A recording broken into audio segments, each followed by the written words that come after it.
எங்கள் வீட்டுக்கு பின்னாடி கொல்லை பக்கம்னு சொல்லுவோம். அந்த பக்கம் வந்து ரொம்ப நாள் ஆச்சு. வர்றதுக்கே கொய்யாக்காய் காய்க்கும். இப்போ என்ன அந்த அணில் கில்லு கடிச்சிட்டு போகும். எப்போனா ஒரு 10 காய் இருந்தால் வந்து பறிச்சுன்னு போவோம். அது மாதிரி தான் பறிச்சுட்டு தான் போவோம். அது மாதிரி தான் சாப்பிட்டுட்டு இருப்போம். பார்த்தா இன்றைக்கி சரி காலையிலே கொஞ்சம் இதாக இருந்துச்சு. கொல்லைக்காவது வருவோமே என்னென்னு பார்க்கலாம் அப்படின்னா, சும்மா கொல்லையெல்லாம் சரி பூசணிக்காய் போட்டிருந்தோமா, சரி அதில் எதுனா பிஞ்சு கிஞ்சு வச்சுருக்கான்னு பார்த்தா ஒரு பிஞ்சு எப்படி ஒரு 2 பிஞ்சு வச்சுருந்துச்சு. சரி காய் பெருக்கட்டும் அப்படின்ட்டு பார்த்தா, இங்கே பார்த்தா இவ்வளோ பெரிய முட்டை. ஆஹா! எந்த கோழிடா நம்ம வீட்டில் வந்து இவ்வளோ பெரிய முட்டை விட்டுருக்கு அப்படின்னு அம்மாவை கூட்டிகிட்டு வந்து கேட்டால், அம்மா சொல்லிட்டாங்க, இது மயில் முட்டை. மயில் வந்து இங்கே தான் அடகாகும், குஞ்சு பொரிக்கும்னு. சரி ஓகே, நம்ம முருகரோட வாகனம் நம்ம வீட்டில் முட்டை இட்டுருக்கு, நல்லது தானே அப்படின்னு சொல்லிட்டு முட்டையை தொட்டு கும்பிட்டுட்டு காலையிலே கிளம்பியாச்சுங்க. நீங்கள் மயில் முட்டை பார்த்துருக்கீங்களான்னு சொல்கிறீங்களா?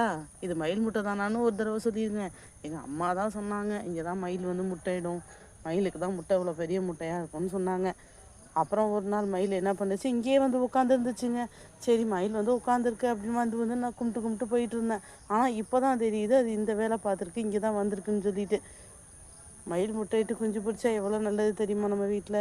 நீங்களும் ஏதாவது கமெண்ட்டில் சொல்லுங்கள், இது உங்களுக்கு தெரிஞ்சிச்சுன்னா. அடுத்த நல்ல வீடியோட பார்ப்போம். பாய். எங்கள் வீட்டுக்கு பின்னாடி கொல்லை பக்கம்னு சொல்லுவோம். அந்த பக்கம் வந்து ரொம்ப நாள் ஆச்சு. வர்றதுக்கே கொய்யாக்காய் காய்க்கும். இப்போ என்ன அந்த அணில் கில்லு கடிச்சிட்டு போகும். எப்போனா ஒரு 10 காய் இருந்தால் வந்து பறிச்சுன்னு போவோம். அது மாதிரி தான் பறிச்சுட்டு தான் போவோம். அது மாதிரி தான் சாப்பிட்டுட்டு இருப்போம். பார்த்தா இன்றைக்கி சரி காலையிலே கொஞ்சம் இதாக இருந்துச்சு. கொல்லைக்காவது வருவோமே என்னென்னு பார்க்கலாம் அப்படின்னா, சும்மா கொல்லையெல்லாம் சரி பூசணிக்காய் போட்டிருந்தோமா, சரி அதில் எதுனா பிஞ்சு கிஞ்சு வச்சுருக்கான்னு பார்த்தா ஒரு பிஞ்சு எப்படி ஒரு 2 பிஞ்சு வச்சுருந்துச்சு. சரி காய் பெருக்கட்டும் அப்படின்ட்டு பார்த்தா, இங்கே பார்த்தா இவ்வளோ பெரிய முட்டை. ஆஹா! எந்த கோழிடா நம்ம வீட்டில் வந்து இவ்வளோ பெரிய முட்டை விட்டுருக்கு அப்படின்னு அம்மாவை கூட்டிகிட்டு வந்து கேட்டால், அம்மா சொல்லிட்டாங்க, இது மயில் முட்டை. மயில் வந்து இங்கே தான் அடகாகும், குஞ்சு பொரிக்கும்னு.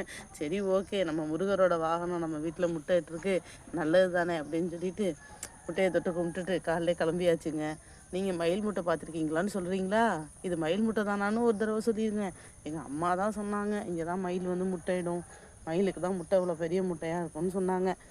அப்புறம் ஒரு நாள் மயில் என்ன பண்ணுச்சு, இங்கேயே வந்து உட்காந்துருந்துச்சுங்க. சரி மயில் வந்து உட்காந்துருக்கு அப்படின்னு வந்து நான் கும்பிட்டு போயிட்டு இருந்தேன். ஆனால் இப்போ தான் தெரியுது அது இந்த வேலை பார்த்துருக்கு, இங்கே தான் வந்திருக்குன்னு சொல்லிட்டு. மயில் முட்டையிட்டு குஞ்சு பிடிச்சா எவ்வளோ நல்லது தெரியுமா நம்ம வீட்டில். நீங்களும் ஏதாவது கமெண்ட்டில் சொல்லுங்கள், இது உங்களுக்கு தெரிஞ்சிச்சுன்னா. அடுத்த நல்ல வீடியோட பார்ப்போம். பாய்.